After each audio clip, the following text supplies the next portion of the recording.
toi. Trop bien. Alors, Sarah? Yeah, Alex, allô? Ça fait tellement longtemps. Ça fait trop longtemps. Oui, je te vois pour la première fois avec les cheveux courts. Mm-hmm. Écoute, t'avais les cheveux longs comme moi. Vraiment long. Puis c'était ma vie, les cheveux longs. C'était un peu ma signature, mais là, j'ai coupé ça en juillet. J'étais tannée de me les faire tirer par mon bébé. Oui. Parce que t'es nouvellement maman, bravo. Nouvellement Félicitations. maman, merci. Là, ça fait 1 an que je suis dans le game des mamans. Ouais, bienvenue. Ça commence à aller de mieux en mieux, là. Oui, ouais. Mais oui, elle est rendue à 1 an, là. C'est ça. Ouais. La première année, c'est quelque chose, hein. C'est comme tout est nouveau tout le temps. Ouais. Fait que là, on s'est fait un check un matin avec mon mari en disant « elle est encore en vie. Ça fait 1 an. Oui. Yes, bravo. Ouais. Good. On continue. » J'espère très longtemps. Moi aussi, j'espère. C'est le step que je viens de traverser, moi. Dis-moi. Ma plus vieille vient de terminer le cégep. Tu sais, je le dis, puis ouais. Ça fait pas de sens dans ma tête. T'sais. Oh my God. Ouais. Elle vient là de terminer... Attends, c'est l'été passé? Non, cette session-ci, juste avant Noël. OK. Elle a terminé sa dernière session de cégep. Wow. Fait qu'elle a son diplôme de... Ouais. Fait que c'est... Fait que là, elle part, là. Elle part pour la vie professionnelle. Oui. Ben, je pense qu'elle va aller à l'université, okay. C'est son but. Mais quand même, tu sais, c'est un gros step. Puis là, hier, celui qui est dans le milieu, parce que j'en ai 3, celui qui est dans le milieu est passé du côté adulte. Il a eu 18 ans hier. Ouais. Fait que là, j'en ai 2, là. 2 adultes sur 3. Fait que c'est un gros step. Ouais. Fait que profite-en pendant qu'ils sont petits, parce que ça passe comme ça. Ouais. Je constate déjà. Oui. Fait que là, aujourd'hui, on va parler de racisme.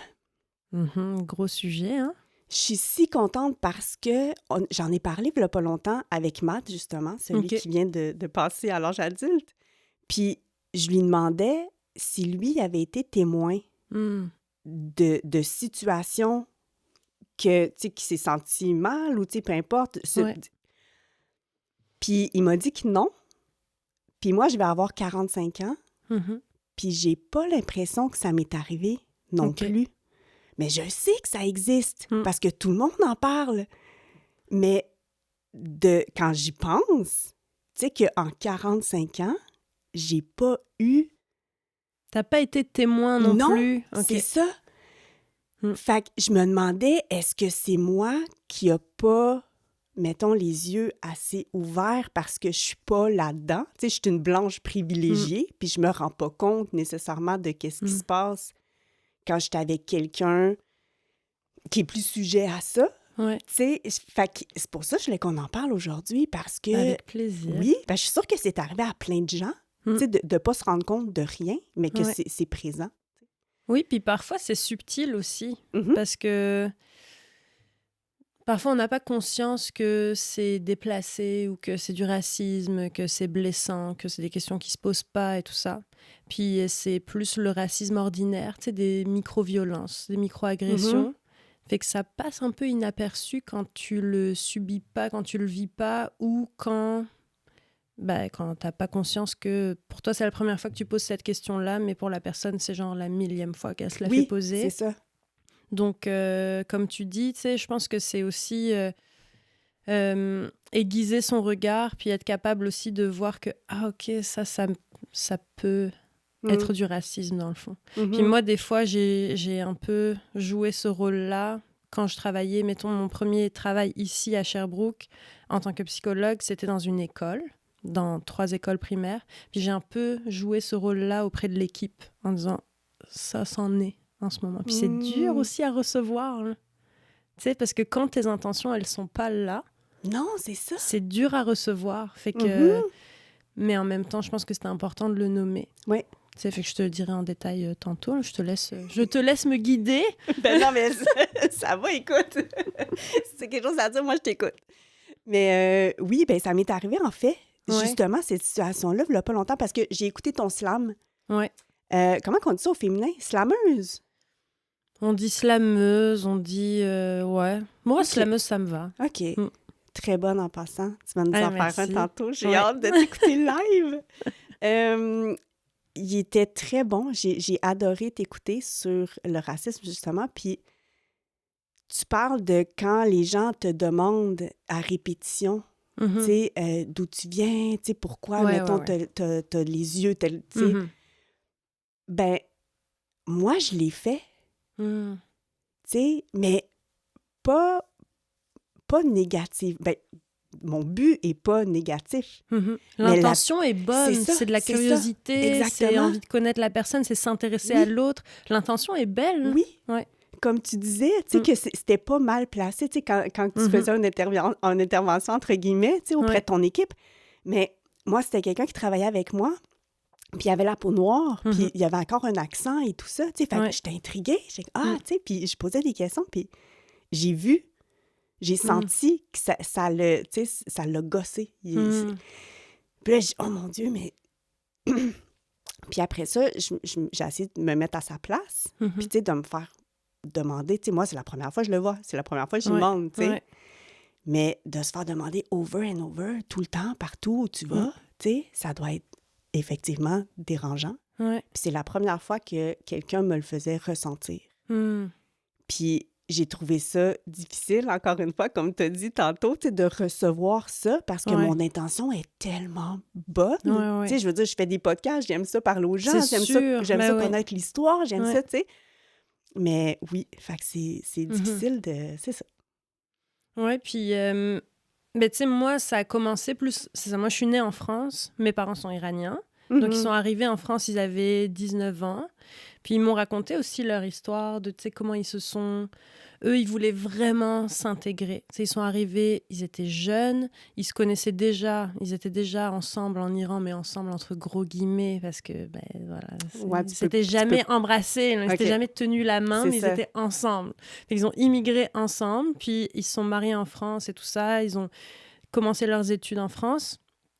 Et du coup, ils voulaient vraiment s'intégrer. Donc, ils ont acheté le livre Assimile pour apprendre le français. Et ils parlaient français entre eux à la maison. Puis, tu sais, c'était des pouvez-vous... Genre, c'était hyper formel. Et mon père, il me disait qu'il se faisait insulter. Genre, il prenait le bus, puis il disait « Excusez-moi, est-ce que l'arrêt... » Bon, avec un accent et puis sa tête d'Iranien. Puis les gens disaient « Quoi ? Là, parce qu'il parlait trop bien, genre trop formel. Puis il l'insultait et tout. Donc ça, mes parents m'ont souvent dit que, tu sais, pour eux, c'était très important. Ils voulaient aussi nous parler français, alors que moi, j'aurais adoré qu'ils me parlent juste en persan pour être bilingue. Je le suis pas autant que j'aimerais, puis j'aurais vraiment adoré. Mais eux, ils avaient trop peur qu'on s'intègre pas, qu'on parle mal le français, tu sais. Puis moi, toute mon enfance, comme ils m'ont dit, t'es française, t'es née en France, Fait que moi, quand je disais je suis iranienne, parce que tout le monde en France me regarde comme une iranienne, en fait, comme une pas française, ben, j'avais un peu une dissonance cognitive entre « Ok, mais je suis française, je suis née en France, c'est mon pays. » Mais dans mon pays, on me fait sentir que c'est pas mon pays. Tu sais, on me demande tout le temps « Tu viens d'où ?» que c'est Batkoubé, personne n'arrive à prononcer mon nom de famille, on voit que je suis typée, donc puis on me demande mes origines, puis même si je suis née en France, je suis pas française. Puis moi, la première fois dont je me souviens où je me suis sentie différente, c'est que je pense que j'avais 5 ans, 6 ans. On se promenait dans un parc, puis j'ai vu un couple s'embrasser dans l'herbe. Ils étaient blancs. Et genre, je me suis regardée, j'étais peut-être même 3-4 ans en fait. J'ai regardé, j'étais comme, ok, eux, ils sont blancs. Là, j'ai compris qu'il y a des nuances de blanc. J'ai compris que j'étais moins blanche. Puis le soir, je pensais que j'étais sale. Puis je me suis frottée le soir dans la baignoire. Je me frottais, je me disais, mais ça, en fait, ça part pas. Moi, je pourrais jamais être blanc couleur lait. Le lait qu'on boit là, dans le verre. Fait que ça, c'est la première fois dont je me souviens. Puis la première fois dont j'ai été victime de racisme, j'avais 8 ans. Puis tu sais, on m'a dit, retourne dans ton pays à 8 ans, à l'école. Aïe, okay. Des amis de mon âge. Quand on était en voyage scolaire et tout, sur la plage, on m'a dit ça. Là, j'étais comme, ok. mais mon pays, c'est là, quoi. J'en connais aucun autre, en fait. C'est ça. Tu sais, je le connais inconsciemment dans la culture. C'est sûr que j'avais une double culture, mais à 8 ans, c'est quand même intense. Tu devais tellement pas comprendre. En fait, c'est un gros sentiment d'injustice. Parce que je me suis sentie exclue, rejetée, et je pouvais pas me défendre. Parce que qu'est-ce que tu veux que je dise? Puis c'est la première fois que je me sentis seule au monde. Comme là, je suis toute seule. Je me souviens, dans cette école, on était 3 étrangers, entre guillemets. Genre, moi, il y avait un gars qui était métis. Donc, son père était noir, sa mère était blanche. Elle était métisse. Puis, il y avait un autre garçon qui était typé, qui était basané de peau, mais il était adopté. Puis, on était 3 dans l'école. Ça veut dire quoi, typé? J'ai jamais entendu. Il y avait le teint mat, il y avait la peau plus brune quoi, que blanche. OK. Mais je sais pas de quelle origine il était, mais il était adopté. Puis, mais ça se voyait que, tu sais, il n'est pas blanc. Fait que on était juste ces 3 élèves-là. Puis, mais quand on m'a dit ça, je me suis dit, OK, je suis solo, là. Qui va me défendre là, en ce moment? Mais c'était pas de la peur, c'était de la peine, puis un sentiment d'injustice et de solitude. Puis à 8 ans, tes parents t'en avaient déjà parlé, mettons? Tu sais, dans le sens que tu savais que tes parents venaient d'Iran. Oui. OK. Parce que, tu sais, on parlait un peu persan, on parlait majoritairement français, mais on parlait un peu persan. Et en fait, c'est surtout vraiment en commençant l'école et en me rendant compte que, OK, moi, j'ai pas de grands-parents. En fait, j'en avais, mais ils sont tous en Iran. Donc, je les ai jamais connus. Ah, OK, tout le monde a des grands-parents. Ah, OK. Ah, toi, t'as des cousins, cousines. Moi, j'en ai pas. J'en ai 2 qui sont là parce que le frère de ma mère a immigré aussi, mais mon père a 5 sœurs qui sont là-bas.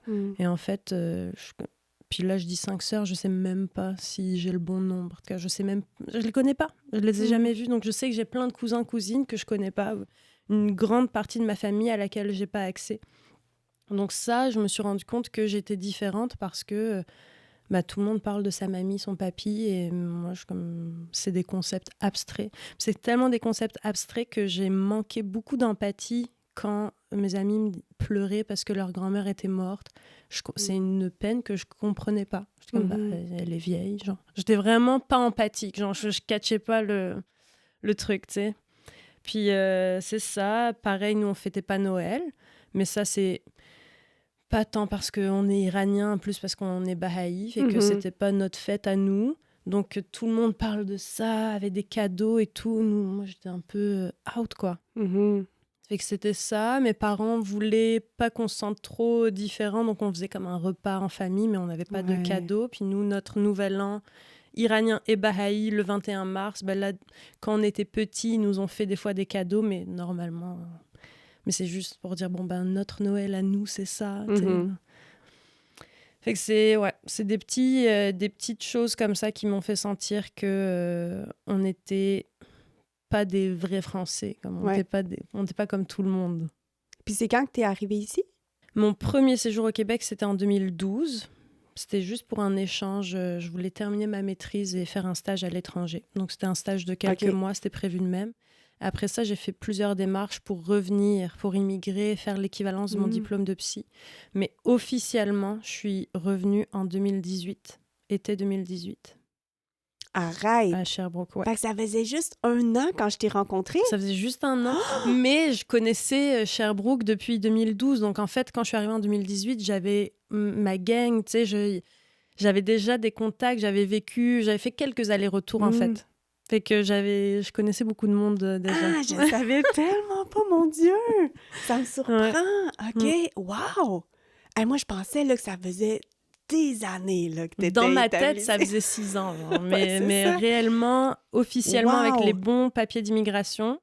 Parce que c'est ça aussi, c'est drôle. Moi, mes parents ont vécu l'immigration de l'Iran à la France, puis moi, je l'ai vécu de la France à ici, puis c'était moins facile que ce que je pensais. Parce que je me disais, je suis française, j'ai l'impression que c'est facilité, mais en fait...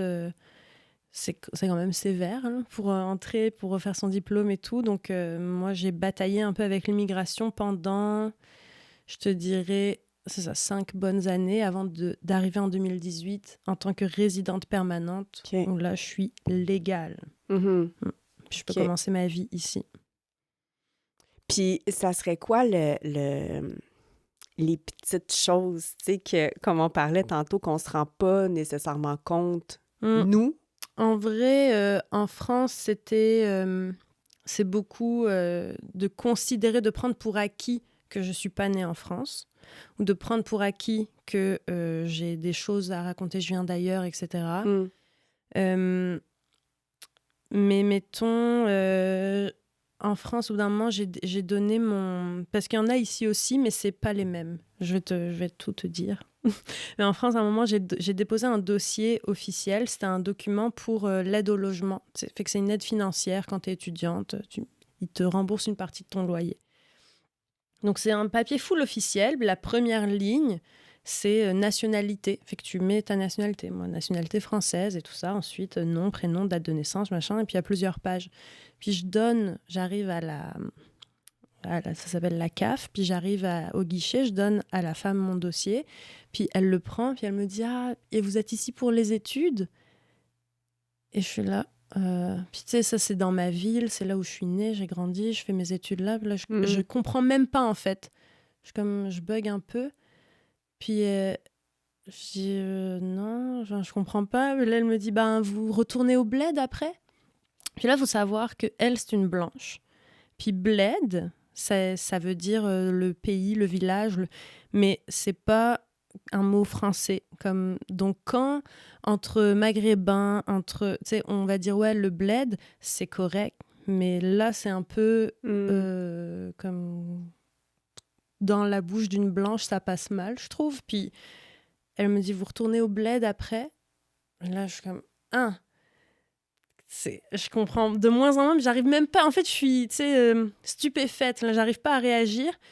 Et là, elle regarde, elle dit « Ah, pardon, je m'excuse. » Elle a vu, tu sais, nationalité française, fait qu'elle retire son truc. « Ah, désolée. » Là, je suis comme « Ok. » Ça, tu sais, je sais que son intention, elle n'était pas d'être méchante, mais elle a vraiment pris pour acquis, juste en me regardant, que je ne suis pas née ici, ce n'est pas mon pays, puis je vais retourner dans mon pays après les études. Ça m'a vraiment fait mal. Tu sais, j'étais comme « Ah !» Puis j'ai pas su quoi réagir, je suis restée bête, tu sais, avec des trucs comme ça, ou quand j'étais en secondaire en France aussi à la cantine, ça c'est drôle aussi, parce que moi, personne connaît l'Iran en France, il y a, surtout dans ma ville, à Lille, c'est la grande partie des immigrés, c'est surtout du Maghreb, du nord de l'Afrique, etc. Donc en fait, moi, je ressemble, je suis typée comme une orientale, comme une arabe, comme une maghrébine. Donc on m'assimile, on me demande si je suis marocaine, non, algérienne, tunisienne. Ah bah t'es quoi alors? Tu sais, je comprends pas. Puis l'Iran, c'était pas très commun. Fait que, donc il y a ça. Et il y a le fait qu'ils font des amalgames en disant si t'es arabe, t'es musulmane. Manque de peau, je suis pas musulmane. Fait que moi, je me souviens d'un jour arriver à la cantine à l'école, puis il y avait du porc, puis moi, je veux me servir, puis elle veut pas me servir de porc. Elle me dit non, toi tu peux pas. Je suis comme si je peux, je suis pas. Non. Et elle m'a même pas écoutée. Moi, j'étais comme voyons donc, moi j'en mange du porc, il y a pas de problème là. Puis non, c'est ça, elle l'a pris pour acquis. Toi, t'as une tête d'arabe, donc t'es musulmane, donc tu prendras pas de porc, puis essaye pas de m'avoir. Là. Wow. Mais encore une fois, dans sa tête, c'était pas pour être méchante avec moi, c'était comme pour me respecter, genre respecter mes codes. Ouais, protéger tes coutumes, genre. Ouais, c'est ça, ou genre respecter mes parents, genre ne pas s'opposer à mes parents. Ouais. Mais ça marche pas. C'est que je suis pas... Fait que des petits trucs comme ça. Ici, c'est particulier. Parce que, comme je disais dans mon slam, moi, par habitude, quand on me demande d'où tu viens, c'est ce que j'ai toujours répondu en France, je dis « Ah, je suis française d'origine iranienne ». Parce que je sais que c'est ça la réponse que les gens cherchent. Ils veulent savoir, en gros, c'est pourquoi tu ressembles à ce que tu ressembles. Ouais. C'est ça, en fait, quand on me demande d'où tu viens. Donc, j'ai pris l'habitude de dire « Je suis d'origine iranienne, etc. » Et quand je suis arrivée ici, à chaque fois qu'on me demandait « Tu viens d'où ?» Au début, je répondais ça. Et en fait, je voyais que les gens étaient... Genre, ils comprenaient pas. C'est là... Là, je disais, je suis française. Ah oui, c'est ça, t'es française. Parce que eux, c'était l'accent, en fait. Ils me disaient, t'as pas un accent québécois, en gros, donc tu viens d'où? Donc ici, je me suis moins fait regarder. OK. Donc le racisme, entre guillemets, je vais te dire ce que j'ai vécu, mais je l'ai moins vécu à cause de ce à quoi je ressemble, ce dont j'ai l'air. C'est plus après, comme quand ils voient que mon nom, c'est Badkoubé. Là, il y a des petites micro-violences puis micro-agressions. Ou quand ils en savent un peu plus sur moi, là, c'est comme ils vont... C'est des confusions. C'est comme mettre tout le monde dans le même sac, un peu. C'est des questions, encore une fois, mais moi, ça me fait me sentir que, OK, tu connais rien, puis tu mélanges tout. Mm-hmm. Mais c'est ça. Par exemple, Badkoubé, à un moment, on m'a dit... j'ai arrivé au Salon du Livre, puis j'étais sur la liste pour... je sais même plus pourquoi. Je pense que j'étais une table ronde pour l'atelier d'écriture. Bref, mon nom était sur la liste. Puis je dis, c'est Badkoubé. Puis elle m'a dit... Ah, c'est bien bizarre comme nom. Puis encore une fois, je reste dans ma tête, j'ai envie de dire, c'est mon nom. Genre, désolée, tu sais. Puis pour moi, c'est bizarre aussi, Gagnon. C'est bizarre de s'appeler Côté. C'est bizarre, tu sais. Pour moi aussi, c'est bizarre, là. Un nom comme ça. J'avais envie de lui dire Arc, genre, c'est quoi cette... Mais je suis restée sans mots. Puis pour elle, c'est vrai que pour elle, c'est bizarre. Elle a jamais entendu Badkoubé. Mais moi, dans un autre texte aussi, je disais, Badkoubé, c'est les tremblés du golfe Persique. Qu'est-ce que tu veux que je te dise? Là, c'est courant. Ouais, c'est ça, exact. C'est bizarre pour toi, mais aie conscience que c'est un nom qui a une histoire, qui veut dire quelque chose, qui a une signification, puis que là, tu es en train de manquer de respect, tu sais. Ton intention, c'est pas ça. Ton intention, c'est de créer un lien, en fait, de connecter. J'ai conscience que les gens veulent connecter avant tout, tu sais. Mais c'est maladroit. Fait qu'ici, le racisme que j'ai vécu, c'est juste de la maladresse. C'est 95% de maladresse. Mais après, tu sais, je suis blanche. Je suis, comme dirait un enfant que je gardais en France, t'es blanche, mais pas tout à fait. Fait que je suis blanche. Fait que à ton micro, là, quand tu recevras une personne noire ici au Québec, comme, mettons, mon amie slameuse Rizikim Kandama, tu pourras l'accueillir ici, puis elle aura des choses à te conter. C'est pas drôle. Tu sais, comme tu te dis, je peux pas croire qu'au Québec, on dise ça. On lui en a dit des trucs de façon frontale, puis du N-word, en veux-tu, en voilà. Parce que, c'est ça, toi, tu es consciente que ceux qui ont la peau plus foncée que toi l'ont plus difficile que toi au Québec, c'est ça? Vraiment. OK. Vraiment. OK. Ah non, mais elle aurait des choses à te dire. Tu sais, moi, c'est ça qui est particulier, c'est qu'en France, je le vivais directement, puis au Québec, j'ai été témoin où ce que j'ai vécu directement, c'est de la maladresse qui fait mal. C'est des micro-agressions, c'est des micro-violences. C'est décourageant, des fois c'est fâchant, des fois t'es tanné, t'as pas envie d'expliquer que ça se fait pas, ça se dit pas. Mais c'est aussi des trucs où des fois on me met comme dans la confidence, genre on rigole avec moi, on me fait une blague, moi je suis comme... c'est parce que c'est pas drôle, genre, c'est raciste. Puis là, on dirait qu'au Québec, on oublie que je suis iranienne, on me voit comme la française. Tu sais? En France, on m'a jamais vue comme la française. Ça, c'est drôle pour moi. Je comprends, okay. En France, je suis pas française. Au Québec, je suis juste française. Je suis pas iranienne.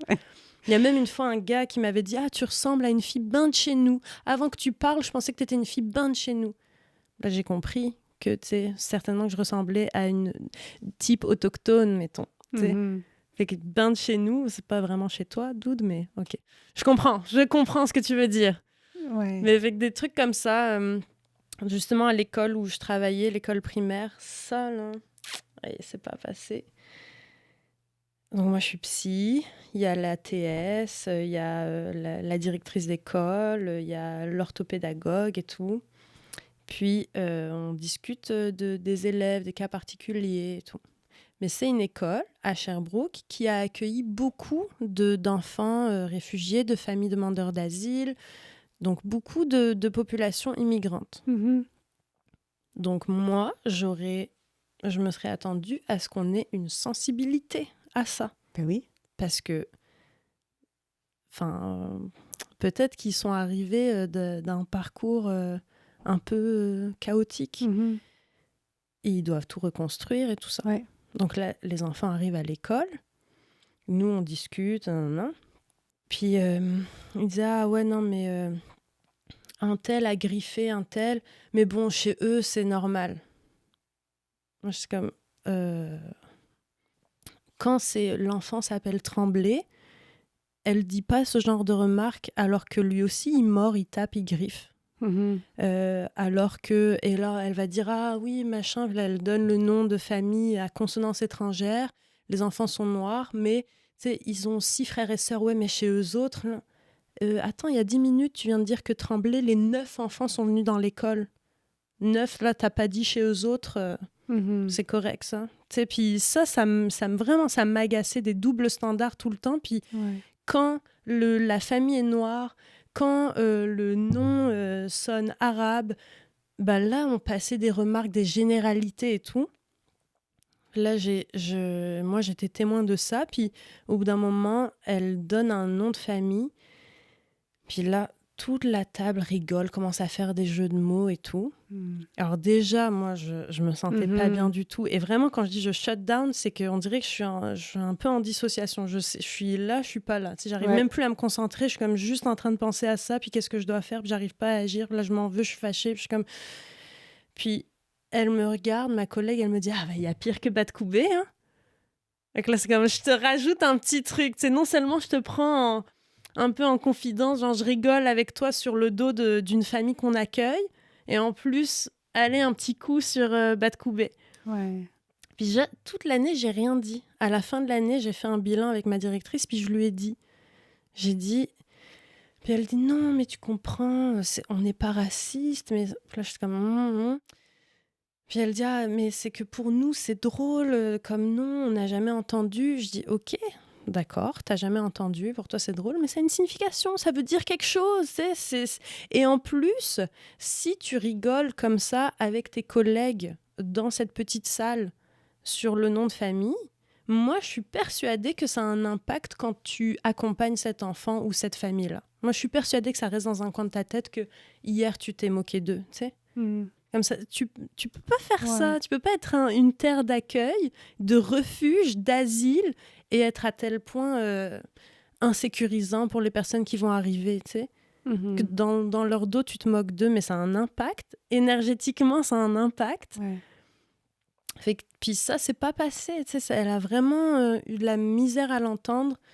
Puis j'avais écrit une lettre au CSRS, puis j'ai jamais eu de retour. Puis dans la lettre, je disais, mais tu sais, mettons, regardez le documentaire. Alors j'ai Fabrice Ville, je pense, qui a fait un documentaire sur casser les codes ou briser le code. Mais moi, je suis nulle pour retenir les noms.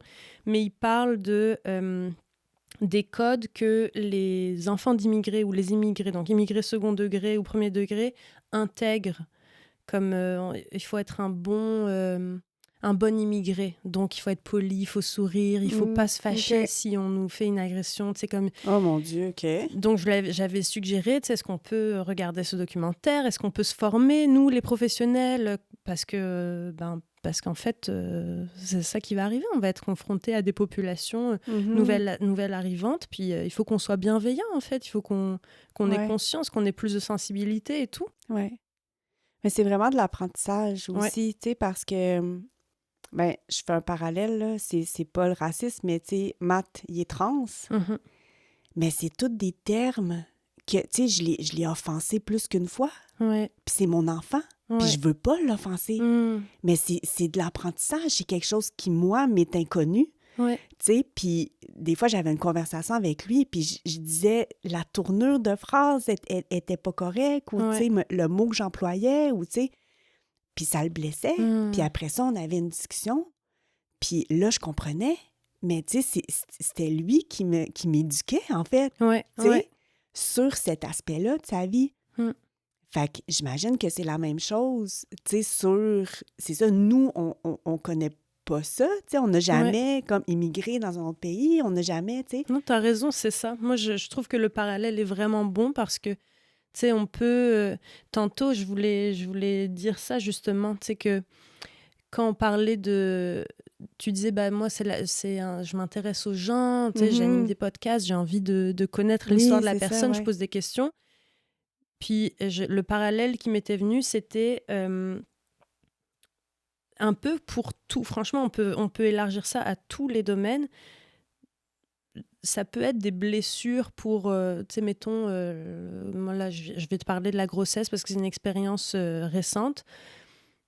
Pareil, les gens veulent connecter.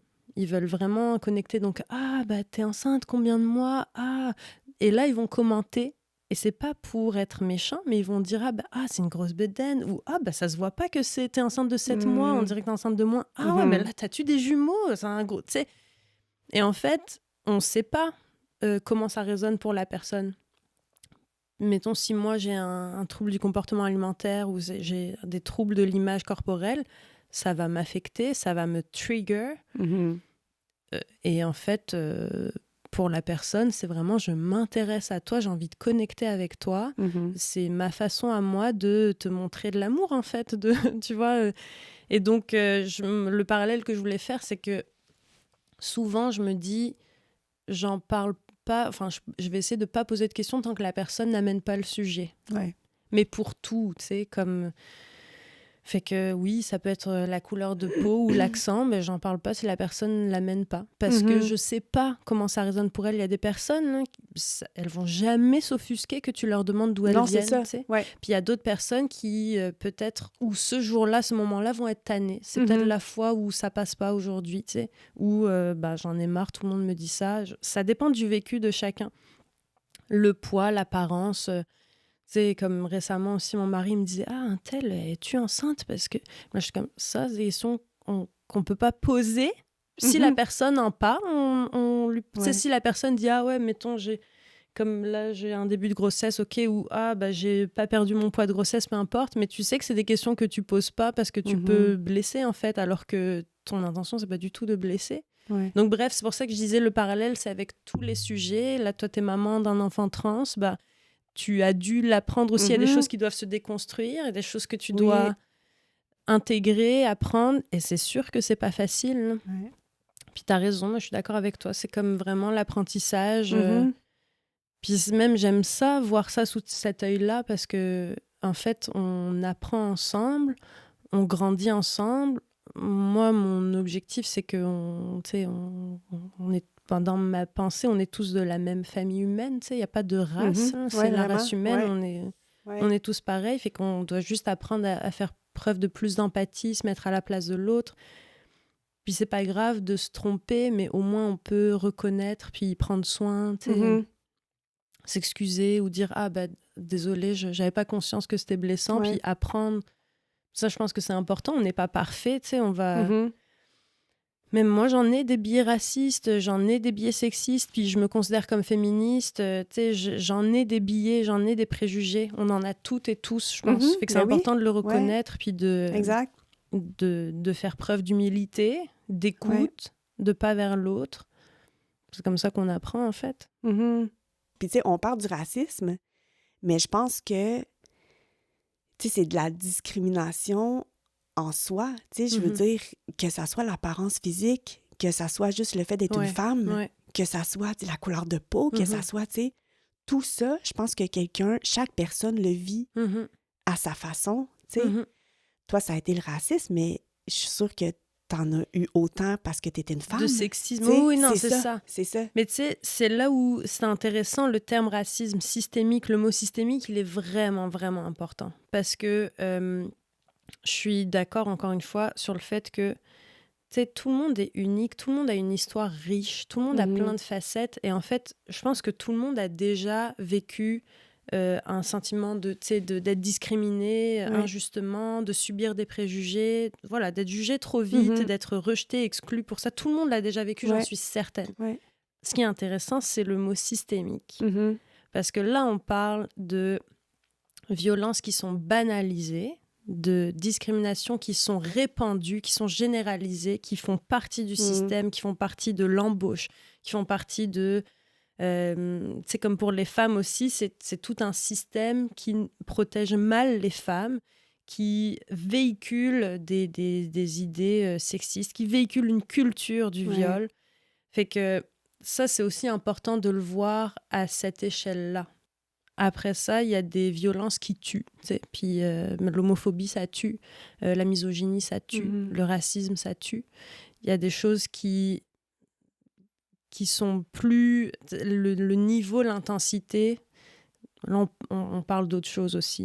C'est plus répandu, c'est plus gros, c'est général, c'est systémique, c'est encouragé par les politiciens. Il faut qu'ils reconnaissent aussi que au Canada, il y a une gros trauma de racisme systémique, puis c'est actuel. Les personnes n'ont pas accès aux mêmes soins. Les personnes autochtones n'ont pas accès aux mêmes soins, ne reçoivent pas le même traitement. Les Noirs ne reçoivent pas le même traitement vis-à-vis de la justice, de la police, des soins non plus. Les femmes, fait que, on sait les populations qui sont le plus touchées au niveau global aussi. Puis ça, je pense que c'est important de le regarder, mais ça demande beaucoup de remise en question. Puis... de mettre de côté l'ego et de...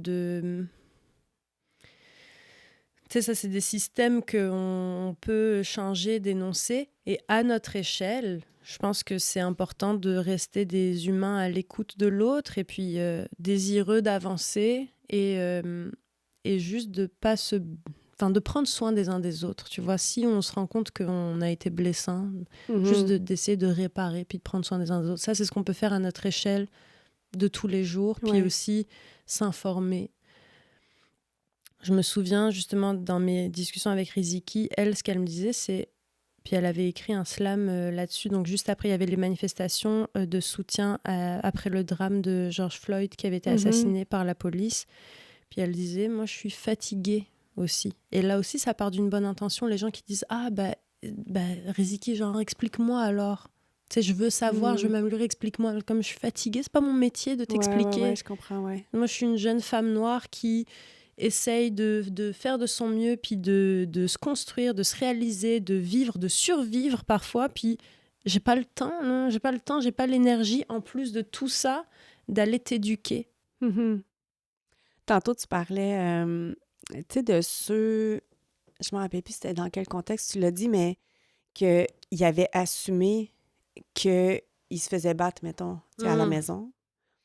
Mais ça aussi, je trouve ça difficile parce que je comprends la personne qui a pensé ça, dans le sens que on dirait que nous, ici, qu'on n'est jamais allé là-bas, on dirait que tout ce qu'on se fait projeter, l'information qu'on gobe, c'est le négatif, c'est ça. Parce qu'on se fait montrer ça des médias, on se fait parler de ça dans les articles ou dans peu importe. Fait que tu vois, c'est ça, c'est systémique. T'as raison. C'est ça. C'est véhiculé, puis...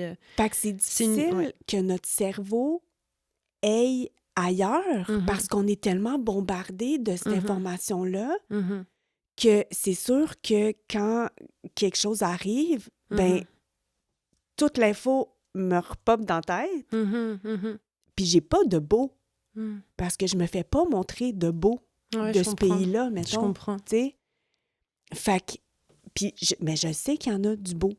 T'sais? Je sais qu'il y en a des belles familles. Je sais que... Mais nous, l'information qu'on a, c'est pas ça. Ouais. Fait qu'automatiquement, aussi, on va là. T'sais. Non seulement il y a des belles familles, mais aussi il y a des familles croches. Chez nous. Oui, ben oui, c'est ça. Les familles croches au Québec, là, des enfants qui se font battre. Là, pas besoin de prendre l'avion. Là, ben non, je sais. Fait que c'est ça aussi, c'est cette... oui, on se fait un peu manipuler par les médias, par c'est toujours alarmiste, c'est toujours, ça nous plonge dans l'impuissance, ça nous plonge dans la crainte des autres, dans la haine des autres.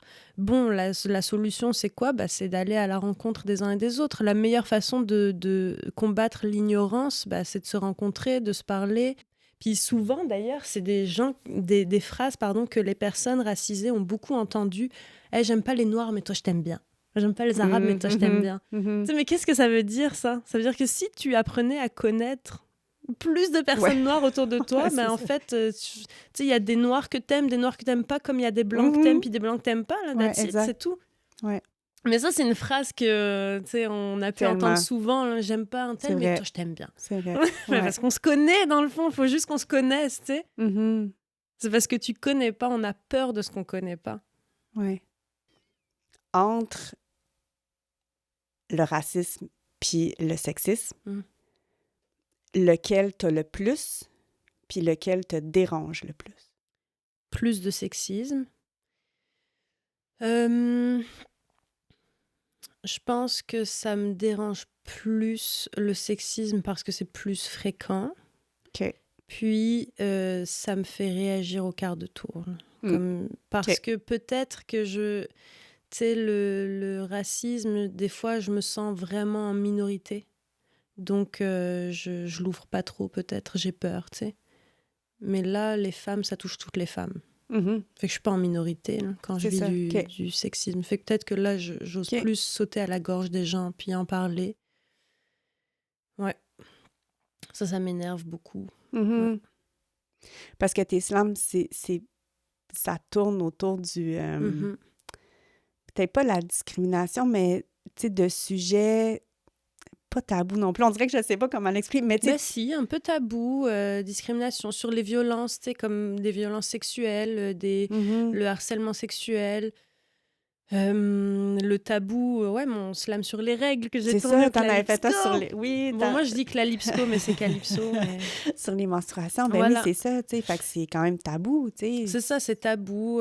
J'en ai fait un sur la fausse couche, c'est tabou. C'est tellement tabou que j'en ai vécu, puis je savais pas... Je n'étais pas prête à ce que j'ai vécu et ce que j'ai vu parce qu'on n'en parle pas entre nous et on n'en parle pas. On parle pas de nos cycles menstruels assez. On parle pas de ce qui se passe dans le corps d'une femme quand on accouche. On parle pas de la dépression postpartum. On en parle de plus en plus, mais c'est très tabou. Ouais, c'est très... Ça le reste. Donc oui, les tabous, ça m'intéresse plus dans le sens où je trouve ça vraiment injuste que les femmes s'en prennent plein la gueule comme ça, dans les préjugés. Mais c'est aussi parce que la misogynie tue. J'avais envie de sacrer en québécois. J'ai envie de dire, ça tue calvaire. Mais tu sais, non, mais c'est aussi pour ça que je pense que c'est aussi enrageant puis aussi important d'en parler. C'est un vrai problème. Fait que il y a urgence, là. Tu sais, ça tue, ça fait du mal. Détester les hommes ou avoir peur des hommes, ça ne tue pas. Ça ne tue pas en ce moment. Les femmes qui sont en réaction, qui sont tannées, puis qui sont misandres et qui disent « Moi, j'ai peur des hommes, je choisis l'ours ». On ne tue pas des hommes, nous. On ne fait pas d'homicide, on ne tue pas nos maris. Ou alors dans des très faibles pourcentages. Ouais, c'est ça. Ouais. Donc, c'est ça. Tu le vois, là, je m'énerve encore plus que alors qu'on parle de racisme depuis tantôt. Mais ouais, je pense que ça me fait vraiment chier. Et puis, tu sais, ma mère, elle l'a vécu en Iran. Elle me racontait des trucs où elles étaient 2 sœurs pour 3 frères. Puis, elle avait juste... 2 grands frères, un petit frère. Mais elle dit même son petit frère contrôlait comment elle s'habillait. Puis on est une famille bahaï, tu vois. C'est comme, c'est même pas... Un des principes, c'est l'égalité homme-femme. Puis là, la misogynie est tellement intériorisée que la femme est en dessous. Fait qu'elle l'a vécu. Elle a vécu des trucs hardcore, des remarques. Puis elle les a vécues en Iran. Ben, sais-tu quoi, j'ai vécu les mêmes en France. Fait que c'est pas une question de culture, d'origine, de pays d'origine. C'est plus une question de mentalité, puis à quel point on haït les femmes, tu sais, pour aucune raison. On haït les femmes parce qu'on a peur de leur puissance, parce qu'on a peur d'elles, parce que c'est puissant, enfanter, créer la vie. Fait que c'est tout ça aussi, ça m'enrage que ce soit des tabous et que on se fasse discriminer alors que c'est tellement puissant, comme là, il y a des études qui montrent que le sang menstruel, les cellules dans le sang menstruel, ça guérit des maladies, puis on en a besoin, puis comme le placenta, etc., les cellules souches, machin. Puis nous, on s'est fait dire toute notre vie que c'était dégueu, il fallait même pas nommer le mot, il faut le cacher. C'est pas dégueu, là. Les médecins se l'arrachent, les labos se l'arrachent. Tu sais, quand est-ce qu'on va inverser ça, là? Quand est-ce qu'on va arrêter de dire qu'on est impur parce que, ou que c'est dégueu? Ouais. Moi, j'avais un ami slameur à Lyon qui m'avait dit « Mais enfin, on s'en fout que t'aies tes règles. C'est bon, là. On est en 2018. On est en 2018, là. C'est fini là, de se faire discriminer. Moi, ma blonde, elle a ses règles. C'est correct. » Je suis comme « Non, moi, je l'écris parce que Quand je dis j'ai mes règles, c'est non, je suis visuelle, vas-y, parle-moi pas de ça. Ça me dégoûte. D'où ça te dégoûte? Fuck you, ça te dégoûte. C'est ça. Mais je me rappelle plus dans quel pays, mais il y a un pays que quand les femmes ont ses règles, elle peut même pas faire à manger, genre parce que l'homme trouve ça trop dégueu. Ça me surprend pas, mais ça m'enrage. Oh my God! Ouais. Ah non, c'est fou. Est-ce que ça tente de me faire ton silence sur le racisme? OK, yeah. Good. On va on clôt avec ça. Badi, t'aurais dû t'appeler Maxime, c'était le plan. Et je me demande comment aurait été ta vie avec un prénom si différent, avec un prénom si blanc. Le teint de tes yeux, le mat de ta peau, la noirceur de tes cheveux, tout ça aurait-il suffi à susciter l'envie de tout connaître de toi si tu t'appelais Maxime? Est-ce qu'on demande à un Maxime d'où il vient, qui il prie, ce que son nom signifie? Ma mère m'a dit, c'est lui qui a choisi, il a appelé son prénom à lui. J'ai choisi, moi, un passe-partout. Un lieu commun, un incontournable, un prévisible, presque invisible, une cachette, un prénom pour me fondre dans la foule, pour ne pas peut-être briller trop fort. Longtemps, j'ai mélangé mon appellation et celle du grand désert d'Afrique. En amour, j'ai eu beaucoup de misère par la suite à déconstruire l'idée que j'étais faite d'un grand vide à combler. Incognito sur papier, on m'a pourtant souvent questionnée. Je suis née en France, j'y ai grandi, je parle français de France, sans accent à part celui de mon département, mais ce ne fut jamais suffisant de l'autre côté de l'océan. D'où tu viens, Sarah, avec tes grands yeux noirs, tes longs cheveux bruns, ta peau foncée, quelle que soit la saison de l'année? T'es bien bronzée, t'es blanche, mais pas tout à fait. T'es arabe, non? Répondre « Iran » n'est pas assez. Ah, t'y retournes souvent? J'y suis jamais allée. J'ai appris à me justifier, à répondre en m'excusant, désolée de ne pas connaître mieux mes origines pour t'en parler. J'ai grandi dans l'ambivalence comme beaucoup de mes amis qui me ressemblaient. J'ai grandi dans la méfiance à ne plus savoir où est la vraie maison, le foyer premier, le lieu d'appartenance. Mes parents, à 19 ans, fraîchement tombés de l'avion, fraîchement mariés, jeunes étudiants étrangers, rescapés d'une révolution qui a mal tourné, mes parents s'appliquaient minutieusement à maîtriser la langue de la terre d'accueil, par amour, par respect, par politesse. La première fois que j'ai entendu l'accent de mes parents, c'était dans la bouche d'un blanc les interrompant. « Mais d'où venez-vous avec ce parler si charmant ?» Mes parents naturalisés, démasqués malgré tous leurs efforts. Eux qui me disent « Ça fait que déjà 40 ans, on est plus français qu'iranien maintenant !»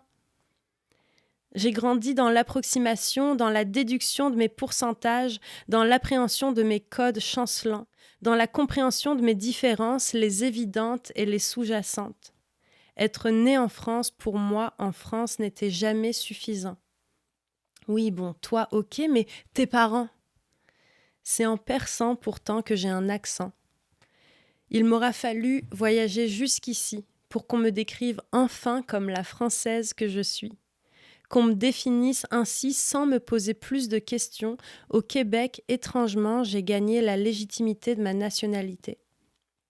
Je suis Sarah, lettre persane, fièrement mêlée de divers ingrédients, audacieux mélange de cultures divergentes, éloignées, opposées, cousines, en moi exposées. Je les ai toutes épousées. Quand on est quelque part et qu'on se pose ailleurs, avec un bagage lointain, on s'enrichit. On garde le meilleur de tout ce qui nous bâtit. C'est beau! Merci. Merci, Paul. Avec plaisir, merci à toi. C'est tellement beau. Ah, je trouve ça... Tu sais, je pense que des fois, tu avais posté des textes. Puis je les lis, mais calique qu'il y a une marge entre toi qui les récite puis les lire. C'est tellement... C'est fou, la genre de... Tu sais, oui, ils sont beaux quand je les lis, mais il n'y a pas ton intonation, il n'y a pas ta vibe, il n'y a pas... Il manque toi, tu sais, pour combler le texte. Fait qu'en vidéo, je te jure, c'est incroyable. t'entendre. Puis, moi, chaque slam que tu fais, ça vient vraiment me chercher, ça me touche, Fait que je te dis merci, parce que c'est ça, tu parles justement de... Mais tu sais, on a l'air à faire la même job, entre guillemets, mais différemment. Tu sais, dans le sens que j'essaie de parler de choses qu'on parle pas nécessairement, puis toi, tu le fais en slam. Moi, je le fais en podcast, mais vraiment. C'est ça, fait que c'est sûr que tous tes slams viennent me chercher parce que, justement, il faut qu'on en parle. Puis, tu sais, je ressens quelque chose de... Ton premier que j'avais entendu, c'est quand tu avais 11 ans. Oui. Ça, oublie ça. Je sais pas si c'est parce que c'est le premier que j'ai entendu de toi, mais c'est celui qui... Ça stick, là, avec moi, là. Tu sais, c'est celui, à date, qui est venu le plus me chercher, puis... Ouais, il a quelque chose, 11 ans. Parce que aussi, ça choque les gens de savoir que ça a commencé à 11 ans. Je suis loin d'être la seule qui a vécu ses premiers harcèlements sexuels à 11 ans ou premières agressions, des fois plus jeunes, mais bref. Ouais. Ça choque les gens. Fait que je pense que ça... Puis je le dis en blague, il y a beaucoup d'humour et tout ça, puis...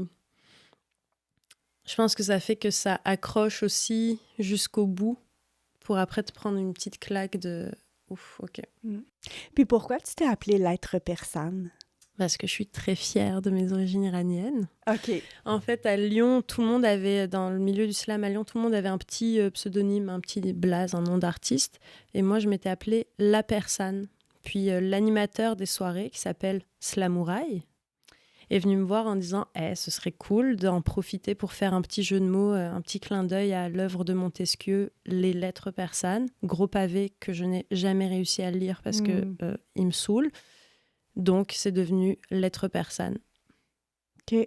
Ça fait un peu prétentieux maintenant, Lettres persanes. Mais c'était surtout pour le petit clin d'œil puis le jeu de mots. Et parce que je suis fière de ses origines. Je les aime full.